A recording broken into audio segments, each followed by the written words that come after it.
جو ہے عربی زبان میں آتا ہے آزمانا. خلق الموت والحیات لیبلوکم ایکم احسن عملا. یہی معنی ابتلا کے بھی. ابتلا یبتلی آزمانا. ابلا یبلی جو آتا ہے باب افعال سے, اس میں آتا ہے کسی کو کسی تکلیف میں ڈال کر اس کو نکھارنا, کہ اس کا جوہر نکھر جائے, اس کے اندر جو خیر ہے وہ اور چمک جائے, لوگوں کو بھی معلوم ہو جائے کہ یہ شخص اس مقام کا اہل ہے, اس کے اندر یہ صلاحیت ہے, اس میں یہ قوت موجود ہے. تو یہ گویا کہ اہل ایمان کی صلاحیتوں کو نکھارنے کے لیے اور ان کے درجات کی ترقی کے لیے بھی اللہ تعالیٰ دنیا کے اندر یہ مصیبتیں اور امتحانات جو ہیں آزمائش کے حوالے سے افراد پر بھی اجتماعی طور پر بھی لاتا ہے. اور ایک اس کا اور بھی ہے, اہل ایمان پر اس طرح کے ابتلاء و آزمائش کی ایک نوعیت اور بھی ہے, اور وہ یہ ہے کہ جو بھی آپ سے غیر ارادی طور پر یا یہ کہ آپ نے کوئی گناہ ارادی طور پر بھی کر لیا, اللہ تعالیٰ اس کی سزا اسی دنیا میں دے کر آخرت کی سزا سے محفوظ کر دے. گویا کہ اس سے بڑا خیر کیا ہوگا. یہاں کی سزا کیا ہے, جھیل لی آپ نے, بخار آ گیا, ٹانگ ٹوٹ گئی, چلیے 3 مہینے آپ بستر پر پڑے رہے نا, اور کیا ہوا, کچھ نہیں. لیکن یہ کیا آخرت کی سزا ملتی ہے, بہت عظیم ہے. لہذا کفارہ بناتا ہے اللہ تعالیٰ گناہ, جو بھی گناہ ہو گئے, غلطیاں ہو گئی ہیں, ان کا کفارہ اللہ تعالیٰ بندہ مومن کے لیے. حضور کی ایک حدیث ہے, اس کا متن مجھے اس وقت یاد نہیں ہے, کہ مومن کا معاملہ عجیب ہے. اسے کوئی تکلیف پہنچتی ہے, صبر کرتا ہے, اس کے گناہوں کا کفارہ بن جاتا ہے, اور اگر کوئی خوبی ملتی ہے اس پر اللہ تعالیٰ کا شکر ادا کرتا ہے, اس کے درجات بلند ہو جاتے ہیں. تو یہ معاملہ جو ہے اللہ تعالیٰ کی طرف سے بندہ مومن کے حق میں خیر, کہ در حقیقت اس کے ان گناہوں کی پاداش کہ جو اس نے یہاں کر لیے ہیں, یہی دنیا میں دے کر دھو دیا جائے, پاک کر دیا جائے. جیسے آپ کو معلوم ہے دھوبی جو ہے کپڑے کو بھٹی میں چڑھاتا ہے, گرم پانی میں ڈالتا ہے, نہیں ڈالتا, تاکہ اس کا میل نکلے. اس کے آگے پٹکتا بھی ہے ذرا اس کو, تاکہ وہ میل اچھی طرح چھٹ جائے اس سے. اسی طرح اگر دنیا میں ہمارے میل چھٹ جائیں, دنیا میں اگر ہمارے گناہ دھل جائیں, تو یہ بڑے نفع کا سودا ہے, بڑے نفع کا سودا ہے, بڑے نفع کا سودا ہے. اس اعتبار سے آپ غور کیجئے کہ اگر یہ حقائق ہمارے سامنے رہے تو کیا کوئی تکلیف دنیا کی ہمیں بھاری محسوس ہوگی؟ ہمیں تو بتایا یہ گیا ہے کہ عسیٰ ان تکرہوا شیئا وہو خیر لکم وعسیٰ ان تحبوا شیئا وہو شر لکم واللہ یعلم وانتم لا تعلمون. ہو سکتا ہے کہ تم کسی چیز کو ناپسند کرو, ذرا آنے کہ اسی میں تمہارے لیے خیر ہے, تمہیں نہیں پتا. اور ہو سکتا ہے تم کسی چیز کو پسند کرو, ذرا آنے کہ اس میں تمہارا شر ہے, لیکن تمہیں نہیں معلوم. اللہ یعلم وانتم لا تعلمون, اللہ جانتا ہے تم نہیں جانتے. اس حوالے سے سپردم بتو مایا خیش را خدانی حساب کم و بیش را. اے اللہ, اس کو کہتے ہیں تفویض. یہ سورہ تغابن کے 10 میں یہ تمام مضامین تفصیل سے آتے ہیں کہ ایمان کے جو باطنی ثمرات ہیں اس میں سب سے پہلے مقام رضا ہے, پھر تفویض, توکل ہے. آپ محنت کر رہے ہیں, محنت کر رہے ہیں, محنت کر رہے ہیں, نتیجہ نہیں نکلا. ایک نتیجہ یہ نکلے, ایک بچے نے بہت محنت کی, دن رات کام کیا, فیل ہو گیا امتحان. اب صدمے سے کمر ٹوٹ سکتی ہے اس کی, لیکن نہیں, ہو سکتا ہے کہ اللہ تعالیٰ نے اسی میں میرے لیے خیر رکھی. اس لیے کہ ہماری محنت سے کچھ نہیں ہوگا, ہمارے مادی وسائل سے کچھ نہیں ہوگا, ہوگا اللہ کے اذن سے, اللہ کی مرضی سے, اللہ کی مشیت سے. یہ ہمارے لیے خاص طور پر اس اعتبار سے بہت اہم نکتہ ہے. ہم سب راہ حق کے مسافر ہیں, اپنے اپنے بس پڑتے محنت کر رہے ہیں, وقت بھی صرف کر رہے ہیں, مال بھی صرف کر رہے ہیں, محنت کر رہے ہیں, مشقت کر رہے ہیں. لیکن فرض کیجئے جیسا کہ ہے, پھر واقع فرض کیا کیجئے, وہ تو واقع سامنے کی بات ہے, نتائج نکلتے نظر نہیں آ رہے, قدم نہیں بڑھ رہے, ہماری طرف لوگوں کا رجوع عام نہیں ہے. ٹھیک ہے, اس پر قطعاً بدل ہونے کی بات نہیں. یہ اللہ تعالیٰ کی مشیت میں ہوگا, جب وہ چاہے گا تب ہوگا.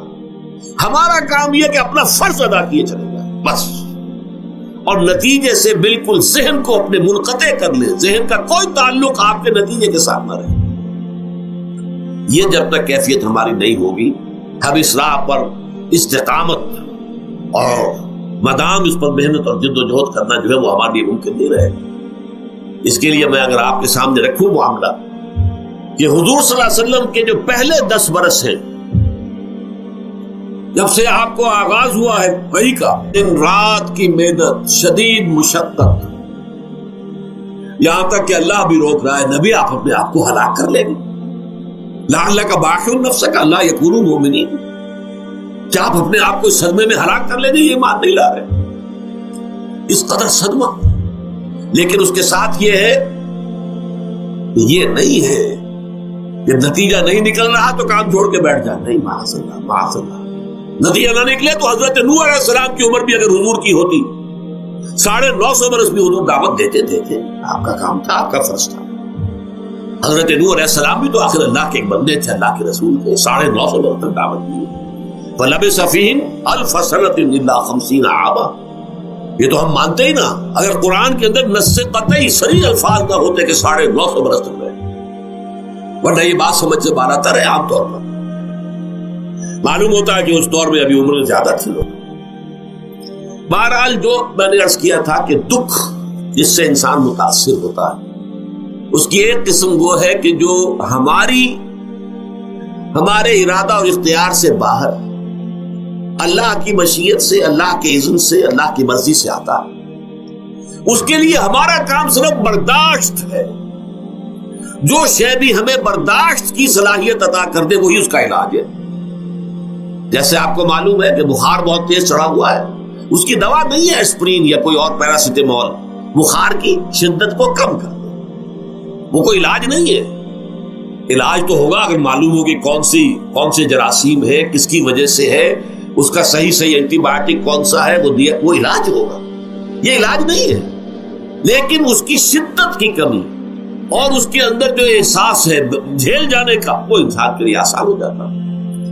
یہی مضمون آیا ہے سورہ حدید میں بھی، ما اصاب من مصیبت فی الارض ولا فی انفسکم، یہاں کھول دیا اس مضمون کو۔ میں نے عرض کیا تھا نا کہ یہ آفت سماوی بڑے پیمانے پر بھی ہو سکتی ہے، زمین میں یعنی زلزلہ آ گیا، فلڈ آ گیا، طوفان آ گیا، ولا فی انفسکم، خاص تمہاری جان میں، تمہیں بخار ہو گیا، تمہیں ٹی بی لگ گئی، تمہیں کوئی اور بیماری آ گئی، تمہیں کینسر ہو گیا، معاذ اللہ ہوتا ہے، آخر ہوتا ہے، دنیا میں انسانی زندگی کے ساتھ یہ ساری چیزیں لگی ہوئی ہیں۔ لیکن یہ چیزیں ما اصاب من مصیبت فی الارض ولا فی انفسکم، نہیں پڑتی تم پر کوئی پڑنے والی کوئی مصیبت، کوئی تکلیف، نہ پوری زمین میں بڑے پیمانے پر، نہ تمہاری جانوں میں انفرادی سطح پر، الا فی کتاب من قبل ان نبرأھا، مگر یہ کہ وہ تو ایک کتاب میں، کتاب اللہ کے علم کی کتاب، ام الکتاب، اس میں پہلے سے درج موجود ہے۔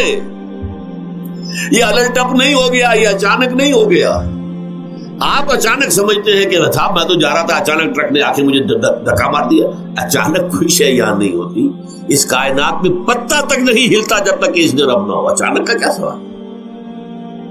در حقیقت جو ہوتا ہے وہ اللہ تعالیٰ کے علم میں پہلے سے ہے، علم میں کامل، ما کان وما یکون، جو کچھ ہوا ہے، جو کچھ ہوگا، مستقبل، ماضی، کل کا کل، آنے واحد میں اللہ کے علم میں موجود ہے۔